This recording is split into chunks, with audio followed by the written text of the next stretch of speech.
నమస్తే, welcome to special focus. This is Sumitra. Thalapathy Vijay రాజకీయాల్లో torch bearer అవుతారా?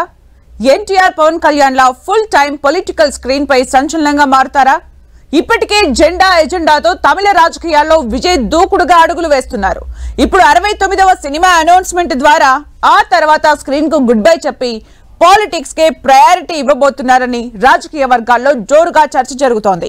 పైగా ఈ సినిమా పొలిటికల్ బ్యాక్ డ్రాప్ లో రాబోతుందనే ప్రకటన తమిళనాడు రాజకీయాలను షేక్ చేస్తోంది.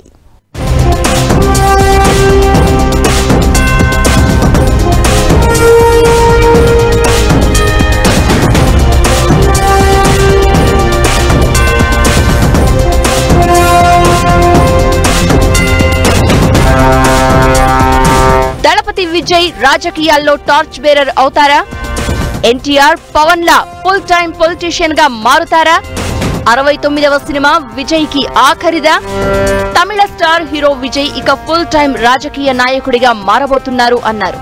ఇప్పటికే పార్టీ పేరు, జెండా, ఎజెండా, లక్ష్యాలు, సిద్ధాంతాలను ప్రజలకు వివరించారు దళపతి. ఇక రాజకీయ రంగంలో కంప్లీట్ పొలిటీషియన్ గా మారేందుకు ప్రిపరేషన్ చేసుకున్నారు. తమిళ సినీ రాజకీయ వర్గాల్లో ఇదే ఇప్పుడు ట్రెండింగ్ హాట్ టాపిక్. ఇప్పటి వరకు కమిట్ అయిన మూవీలను ఒక్కొక్కటిగా పూర్తి చేసే పనిలో పడ్డారు హీరో విజయ్. దళపతి 69వ సినిమా అనౌన్స్మెంట్ ఇప్పుడు అటు కోలీవుడ్ లోనే కాదు, పాన్ ఇండియాగా కూడా సంచలనంగా మారుతోంది.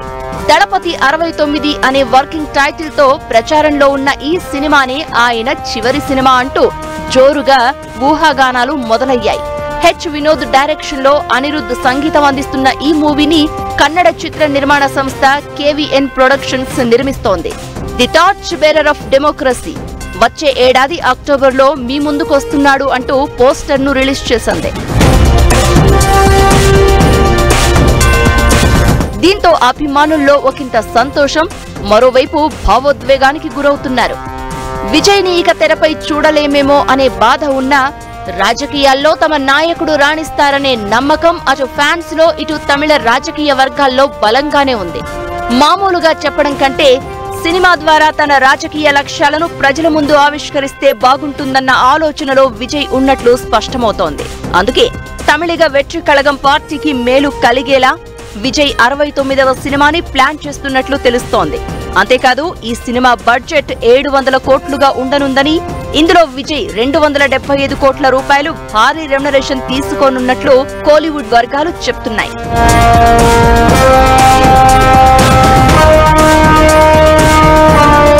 ఇదే నిజమైతే Rajinikanth, Shahrukh Khan, Hollywood star Robert Downey తర్వాత దేశంలోనే అత్యధిక పారితోషికం తీసుకుంటున్న హీరోగా విజయ్ రికార్డులకెక్కుతాడు. విజయ్ వయసు 50 ఏళ్లు.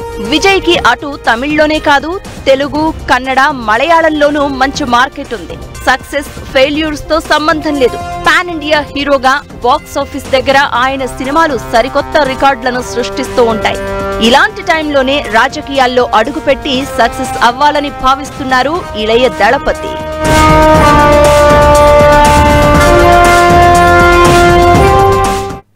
ఏ పార్టీలపైన ప్రభావం చూపడుతుంది? అధికారంలో ఉన్నటువంటి స్టాలిన్ నేతృత్వంలో ఉన్నటువంటి డిఎంకేకి నష్టం చేస్తుందా, లేకపోతే ప్రధాన ప్రతిపక్షమైనటువంటి పళనిస్వామి నేతృత్వంలో ఉన్నటువంటి అన్నా డిఎంకేకి నష్టం చేస్తుందా, లేకపోతే కేంద్రంలో అధికారంలో ఉన్నటువంటి తమిళనాడులో ఎదగాలని కలలు కంటున్నటువంటి భారతీయ జనతా పార్టీ పైన ప్రభావం చూపడుతుందా అనేటటువంటి ప్రశ్నలకు సమాధానంగా 2026 తమిళనాడు శాసనసభ ఎన్నికలే జవాబు చెప్పేటటువంటి పరిస్థితి మనకు కనపడుతుంది. 2026లో తమిళనాడులో ఎన్నికలు జరగనున్నాయి. వాటికి గ్రౌండ్ ప్రిపరేషన్ మొత్తం ఇప్పటి నుంచే చేసుకుంటున్నారు విజయ్. పార్టీని ప్రజల్లోకి తీసుకెళ్లడంతో పాటు ఎన్నికల్లో టీవీకే పార్టీ ఘన విజయం సాధించేలా వ్యూహరచన చేస్తున్నారు. టీవీకేలో ఇప్పటికే పలువురు మేధావులు, తలపండిన రాజకీయ నేతలు భాగస్వామ్యమవుతున్నారు. మరో ఏడాదిలో పార్టీని క్షేత్రస్థాయిలో బలోపేతం చేసి తమిళనాడులో ఉన్న రాజకీయ శూన్యతను ఫుల్ఫిల్ చేసే పనిలో పడ్డారు విజయ్. దీనికి ఆయన తీసే 69వ సినిమా పునాది కావాలని భావిస్తున్నారు. అందుకే టార్చ్ బేరర్ ఆఫ్ డెమోక్రసీ పేరుతో పొలిటికల్ బ్యాక్ డ్రాప్ లో మూవీని ప్రజల ముందుకు తీసుకురానున్నారు. తమిళ ప్రజలు, సినీ తారలు, ఇండస్ట్రీతో సంబంధం ఉన్న ప్రముఖులను ఆరాధిస్తారు, గుళ్లు కట్టి పూజిస్తారు. గతంలో ఎన్టీఆర్, శివాజీ గణేశన్, జెమినీ గణేశన్, జయలలిత, విజయకాంత్ ఇలా చాలా మంది వెండితెర తారలను ఇలవేల్పులుగా ఆరాధించిన తీరు ఎవ్వరూ మరిచిపోలేదు. వారిలో ప్రధాన తారాగణమంతా రాజకీయాల్లోనూ రాణించి తమిళ పాలిటిక్స్ ని శాసించిన వాళ్లే. ఇప్పుడు విజయ్ కూడా అదే బాటలో పొలిటికల్ లక్ ను పరీక్షించుకోబోతున్నారు. సినిమా పాలిటిక్స్ కు తమిళనాట విడదీయలేని బంధం ఉంది. అందుకే తమిళగ వెట్రి కళగం అజెండాను క్షేత్రస్థాయిలోకి తీసుకెళ్లేందుకు హీరో విజయ్ ప్లాన్స్ సిద్ధం చేశారు. మరి 2026 నాటికి ఏ మేరకు పార్టీని ప్రజలకు చేరువ చేయగలరు? ఎన్టీఆర్ లా టీడీపీ పార్టీ పెట్టిన 9 నెలల్లోనే అధికారంలోకి రాగల సత్తా విజయ్కి ఉందా? జనసేనాని పవన్ కళ్యాణ్ లా ఓర్పు నేర్పుతో సక్సెస్ కొట్టి లాంగ్ రన్ పాలిటిక్స్ ను నడపగలిగే స్టామినా విజయ్కి ఉందా? ఇంతకీ తమిళనాడులో ప్రజెంట్ సిచ్యువేషన్ ఏంటి?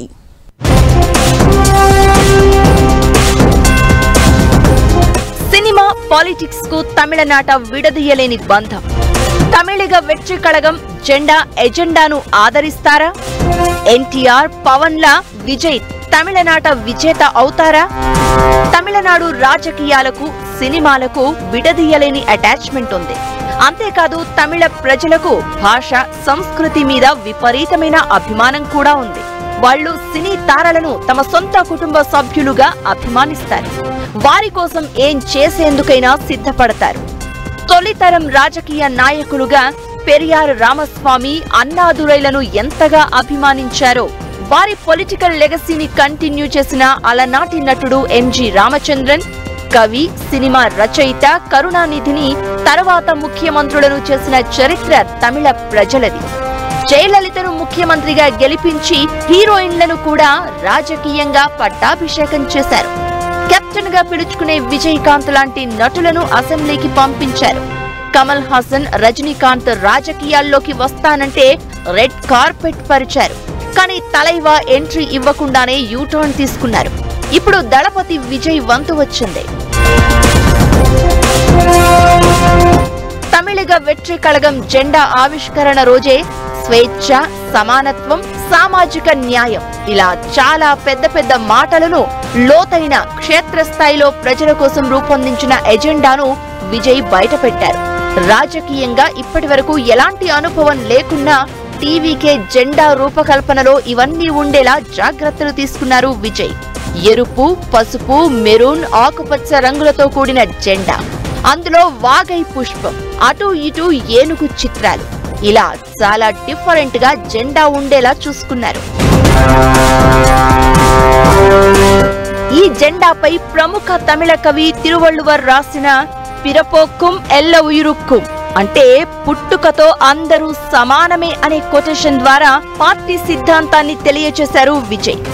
కులం, మతం, ప్రాంతం పేరుతో కొనసాగే వివక్షకు చరమగీతం పాడుతాను అని, కొత్త రాజకీయానికి పునాదులు వేస్తానన్నారు విజయ్. ఇప్పుడు ఇదే ఎజెండాను చేతబట్టి ప్రజాక్షేత్రంలోకి, ఎన్నికల రణరంగంలోకి దిగబోతున్నారు. 2026లో తమిళనాట అసెంబ్లీ ఎన్నికలు జరగనున్నాయి. సో విజయ్ పార్టీకి చాలా తక్కువ సమయమే ఉంది. ఇంకా క్షేత్రస్థాయిలో పార్టీ బలపడలేదు. సిద్ధాంతాలు, ఎజెండా, మేనిఫెస్టో, ప్రచారం ఇలా చాలా పెద్ద టార్గెట్లే ఉన్నాయి.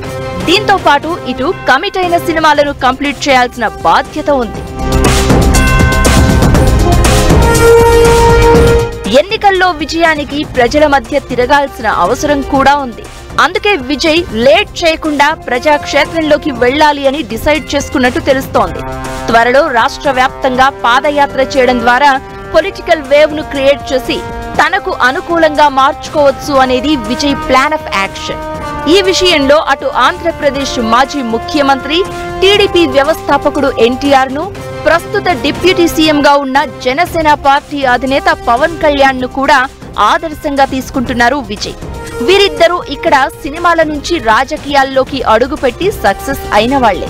కాకపోతే ఎన్టీఆర్ టీడీపీని స్థాపించి 9 నెలల్లోనే ముఖ్యమంత్రి అయ్యారు. జనసేనాని పార్టీ స్థాపించిన 10 ఏళ్ల తర్వాత తిరుగులేని విజయాన్ని సొంతం చేసుకుని ఏపీ రాజకీయాల్లో రికార్డ్స్ సృష్టించారు.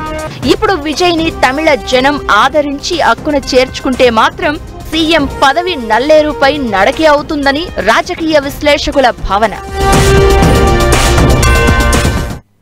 అటు ఎన్టీ రామారావు అన్నా డిఎంకే ఎంజి రామచంద్రన్ జయలలిత స్థాయిలో టీవీకే విజయ్ దళపతి విజయం సాధిస్తారా, లేకపోతే తమిళనాడు రాజకీయాల్లోకి వచ్చి పెద్దగా ప్రభావం చూపించలేనటువంటి అటు రజనీకాంత్, ఇటు కమల్ హాసన్, అటు శరత్ కుమార్, విజయకాంత్ లెక్క మిగిలిపోతారా అనేటటువంటి ప్రశ్నల నేపథ్యంలో వీటన్నిటికీ సమాధానము 2026 తమిళనాడు శాసనసభ ఎన్నికలే తేల్చబోతున్నాయి అనేటటువంటి విషయాన్ని గమనించాలి.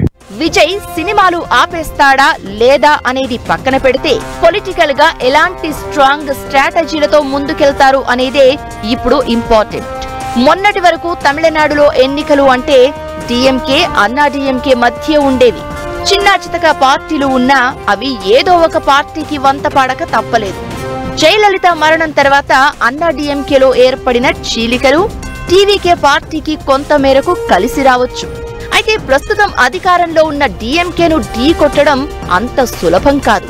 డిఎంకే, అన్నా డిఎంకేకి తమిళనాడులో చాలా బలమైన ఓట్ బ్యాంకే ఉంది. ఆ ఓట్లను చీల్చగలిగితే విజయ్ రాజకీయంగా సక్సెస్ కాగలరు. లేదంటే పొలిటికల్ ఎగ్జిస్టెన్స్ అనేది క్వశ్చన్ మార్కే అవుతుంది. అప్పుడు సినిమాలు తప్ప వేరే దారి కూడా ఉండకపోవచ్చు. మరి ఎన్టీఆర్ లాగా వాగ్ధాటిగా మాట్లాడగలిగే నైపుణ్యాన్ని, పవన్ కళ్యాణ్ లా పరిస్థితులకు అనుగుణంగా ఓర్పుతో, నేర్పుతో ముందుకు సాగే సహనాన్ని విజయ్ అందిపుచ్చుకుంటారా అనేదే అసలు సిసలు ప్రశ్న. అటు తమిళనాడు, ఇటు ఏపీలో కాంటెంపరీ పాలిటిక్స్ ను చాలా దగ్గరగా అబ్జర్వ్ చేసిన విజయ్ ఈ విషయంలో తప్పటడుగులు వెయ్యరు అనేదే విశ్లేషకుల అభిప్రాయం. ఏం జరుగుతుందో కాలమే నిర్ణయిస్తుంది.